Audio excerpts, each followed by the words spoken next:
You don't remember the first time you tasted salt. No one does. By the time you're a child, your brain already expects it.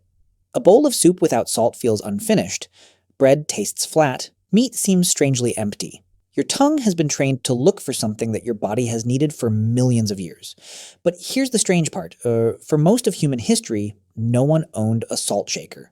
There were no salt mines, no grocery stores, no recipes calling for a pinch of salt. So when did humans first decide that this white mineral was worth eating? The answer isn't as simple as finding the oldest salt mine. In fact, it begins long before anyone intentionally collected salt at all, because the first humans may have been consuming enough sodium without ever realizing that salt existed.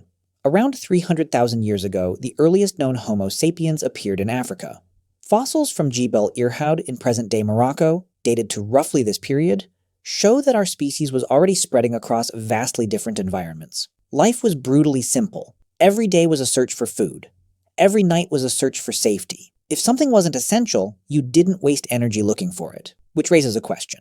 If salt is necessary for every heartbeat and every nerve signal in your body, why don't we find evidence of early humans desperately searching for it? The answer lies in what they were eating. Unlike modern humans, early hunter-gatherers weren't surviving on bread, rice, or processed grains. Their diet included wild antelope, birds, fish, reptiles, insects, roots, fruits, and, most importantly, animal organs. Today, many people avoid organs entirely. But to ancient humans, organs were often the first part of an animal to be eaten. The liver, the kidneys, the heart. These tissues naturally contain sodium and other essential minerals.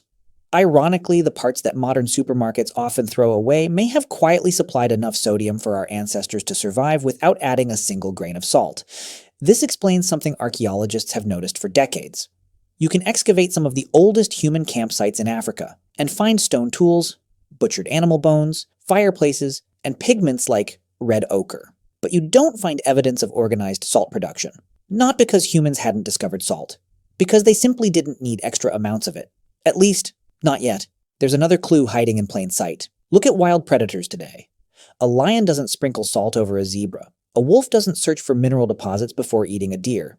Even chimpanzees, our closest living relatives, obtain much of their sodium directly from food rather than seasoning it. Nature had already packaged sodium inside living tissue. For hundreds of thousands of years, that was enough.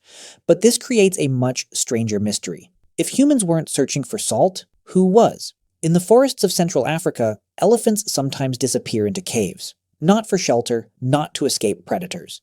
They go underground to eat the walls. One remarkable example is Kitum Cave in Kenya, where generations of elephants have used their tusks to chip away mineral-rich rock deep inside the mountain. Some tunnels reach hundreds of meters from the entrance. They aren't searching for food. They're searching for salt and other minerals locked inside volcanic stone. Imagine discovering that as an ancient hunter. You follow elephant tracks expecting a herd. Instead, you find giant animals spending hours licking rock. That sight would have looked almost supernatural, and elephants weren't the only teachers. Across North America, bison repeatedly traveled to natural salt springs. In Europe, red deer returned to the same mineral deposits every year. In the Himalayas, blue sheep still visit exposed mineral cliffs with astonishing precision, often following routes used for generations. These places became known as salt licks. To the animals, they were nutritional lifelines. To humans, they became something even more valuable: maps. Long before anyone drew roads, salt was already shaping migration. If you knew where the minerals were, you knew where the animals would eventually arrive. That meant fewer days wandering, less energy wasted, better chances of survival. In a way, some of humanity's earliest hunting strategies may have been planned not around the animals themselves, but around the minerals the animals couldn't live without. That's a fascinating possibility because it suggests humans may have been following salt centuries before they ever started eating it intentionally. But eventually something changed.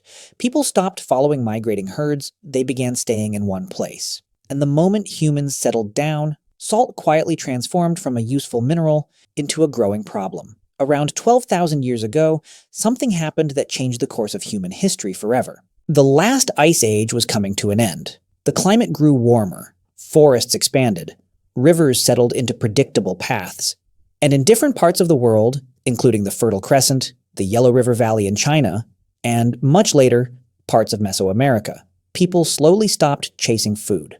For the first time, they began growing it. At first, it seemed like humanity had finally solved its greatest problem. Food became more predictable. Villages no longer had to keep moving. Families grew. More children survived. Everything appeared to be getting better. But hidden inside that success was a problem so subtle that almost no one noticed it for generations. For hundreds of thousands of years, the human body had adapted to a meat-rich hunter-gatherer diet. Farming quietly replaced it with something very different. The change didn't seem important, but inside the human body, everything was beginning to change. Wild animals naturally supplied generous amounts of sodium. Cereal grains did not. Imagine replacing most of your meals with bread made from early wheat or barley. You would still have enough calories. You could still survive. But compared with the diet your ancestors had eaten for countless generations, your daily sodium intake would slowly begin to fall. Human biology hadn't changed. Human food had. For the first time in history, finding extra salt became increasingly valuable. Not because people suddenly loved its taste, but because farming had quietly changed the chemistry of their diet. This wasn't a crisis that appeared overnight. It happened so slowly that no single generation could notice it. But over centuries, communities began recognizing that certain springs, marshes, and coastal flats produced something their bodies seemed to crave. And once that knowledge spread, it rarely disappeared. One of the most remarkable discoveries comes from modern-day Romania, at a site known as Poiana Slatinei. Archaeologists found evidence that people were deliberately collecting salty spring water as early as around 6050 BC. But they weren't cutting giant blocks of rock salt from the ground. Instead, they carried naturally salty water back to their settlement. Then they poured it into clay pots and placed them over a fire. Hour after hour, the water slowly disappeared, until only something white remained. Dense cakes of salt.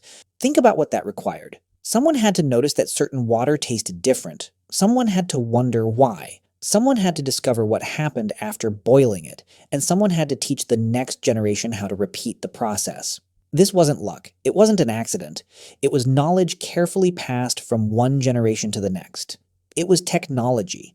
One of humanity's earliest chemical industries wasn't metalworking, it was making salt. Here's something even more surprising. Some communities were producing salt long before they learned how to produce iron tools. Think about that for a moment. Before swords, before iron plows, before blacksmiths, people had already discovered how to extract valuable minerals from water. That completely changes how we usually imagine technological progress. We often picture civilization beginning with bronze weapons or massive monuments. But for many early villages, one of their first specialized industries wasn't making weapons. It was producing a mineral their survival depended on: salt. Then another discovery quietly changed everything. People realized that salt could preserve food. Today, with refrigerators in almost every home, that doesn't sound remarkable. But imagine living in 7000 BC. You finally managed to hunt a large animal. Your family can't possibly eat all of the meat before it begins to spoil.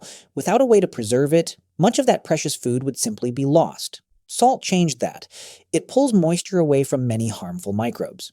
Without enough water, they struggle to survive and multiply. The people of the time didn't know the word bacteria. They didn't understand microbiology, but they understood the results. Meat lasted longer. Fish could be carried much farther. Food survived difficult seasons. Knowledge came first. Explanation came thousands of years later. That pattern appears again and again throughout human history. There's another clue hidden in archaeology that most people never notice. When researchers study prehistoric settlements near natural salt springs, they often find evidence that people lived there for unusually long periods. Why? Because salt solved more than hunger. Less food was wasted. More food survived through difficult seasons. Families no longer depended entirely on tomorrow's hunt. Those advantages may have seemed small, but over generations, small advantages become enormous ones.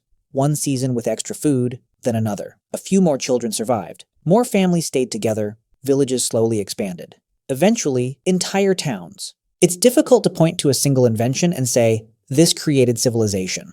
But salt quietly strengthened many of the conditions that civilization depended on. Then salt became something far more valuable than food. It became a destination. Across the Sahara, caravans would eventually transport enormous slabs of salt across hundreds of miles of desert. In ancient China, governments considered salt so valuable that they placed its production under state control for long periods. Even civilizations separated by thousands of miles reached the same conclusion. Whoever controlled salt controlled something every human body required. Not every civilization invented the wheel. Not every civilization built pyramids. But almost every growing civilization eventually developed reliable ways to obtain salt. That kind of convergence reveals something important, when completely unrelated cultures solve the same problem in similar ways. The problem usually isn't cultural, it's biological. Every heartbeat, every blink, every muscle movement, every thought inside your brain still depends on sodium moving between billions of cells, exactly as it did for your ancestors thousands of years ago. Human civilization changed. Human biology never did. But humanity's relationship with salt was only beginning.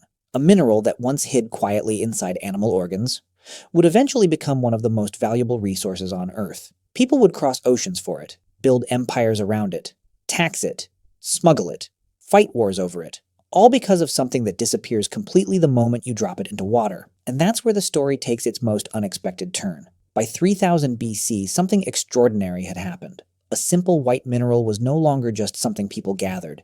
It had become something powerful enough to organize entire societies. And the strangest part? This didn't happen in just one place. It happened again and again across the world, without one civilization teaching another. In ancient Egypt, salt was far more than food. Imagine believing that a handful of white crystals could help prepare someone for eternity. To the Egyptians, that wasn't superstition. It was part of the journey into the afterlife. A naturally occurring mineral mixture called natron, rich in sodium compounds, was used to remove moisture from the body during mummification. Salt also preserved fish caught from the Nile, allowing food to last far longer than it otherwise could. The same mineral helped protect both the living and the dead. Thousands of kilometers away, another civilization had reached a remarkably similar conclusion. In ancient China, the salt people needed wasn't lying on the surface. It was hidden deep underground. Communities dug wells to reach natural brine, and during the Zhou dynasty, salt production became increasingly organized. Eventually, it grew into one of history's earliest state-controlled industries. Different continents, different languages, the same mineral, the same conclusion. Salt was too important to leave uncontrolled. But perhaps the strongest evidence of salt's importance isn't buried in ancient ruins. It's flowing through your body right now. Human blood contains roughly 0.9% salt. Doctors call this concentration normal saline. When someone becomes dangerously dehydrated or loses too much blood, hospitals often replace lost fluids with a saline solution that's almost exactly the same. That number isn't a coincidence. It's the chemical balance your cells have depended on for an unimaginably long time. Every heartbeat, every blink, every muscle movement, every thought inside your brain depends on sodium moving between billions of cells. Remove that balance, and the human body simply cannot function. But this story didn't begin with humans. It began hundreds of millions of years earlier. Long before cities, long before mammals, long before dinosaurs. Life first evolved in ancient oceans. Although those oceans weren't exactly the same as today's, dissolved salts were already essential for living cells. When vertebrates eventually crawled onto land, they didn't leave that chemistry behind, they carried it with them. And so do you. Now think back to those first hunter-gatherers. They weren't searching for flavor. Without realizing it, they were simply maintaining a biological system inherited from unimaginably ancient ancestors. Then, farming changed everything. Natural sources of sodium became less common in everyday diets. People began searching for mineral springs. They learned how to boil brine. They shaped cakes of salt. They preserved food. Villages grew. Trade expanded. States emerged. What began as a biological necessity slowly became an economic resource. And before long, a political one. History is full of examples. The ancient city of Hallstatt, in present-day Austria, became wealthy because of nearby salt deposits. So influential that an entire Iron Age culture now carries its name. Across the Sahara Desert, caravans hauled enormous slabs of salt between mines like Taghaza and trading cities such as Timbuktu. In some periods, salt became valuable enough to be exchanged for gold by weight in parts of West Africa. Not because salt itself was rare, but because transporting it across deserts was incredibly difficult. Sometimes a resource becomes valuable because it's scarce. Sometimes it becomes valuable because everyone needs it, and only a few places can supply it. So what really built civilization? Kings? Armies? Great inventions? Or something much quieter? Fresh water, fertile soil, reliable seasons, and salt. A village built beside a dependable salt spring held an advantage over one that wasn't. It could preserve more food, support more people, trade with distant communities, survive difficult years more easily. Those advantages didn't transform the world overnight. They accumulated, generation after generation, until they no longer looked like advantages, they looked like civilization itself. So, when did ancient humans first start eating salt? The honest answer is, there was probably never a single first bite. The earliest humans were already consuming sodium naturally through meat, blood, fish, and plants hundreds of thousands of years ago. What changed wasn't human biology, it was human behavior.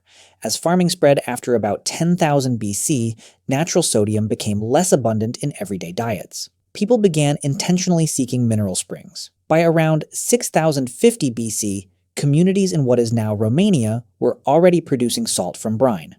From that moment on, salt stopped being something humans simply consumed. It became something they produced, protected, traded, taxed, and sometimes fought over. The story of salt was never really about flavor. It was about a quiet biological need that shaped where people settled, how they stored food, which trade routes appeared, and which civilizations had the chance to grow. Tonight, when you sprinkle a little salt onto your dinner, you'll probably never think twice about it. But those tiny white crystals connect you to hunters who followed elephants, farmers who boiled brine, merchants who crossed deserts, kings who taxed salt, empires that fought over it, and to an ancient ocean your body has never truly forgotten. Because every grain of salt carries a story, one that began long before there were cities, long before there were farms, long before there were humans, and somehow that story is still flowing through your veins today.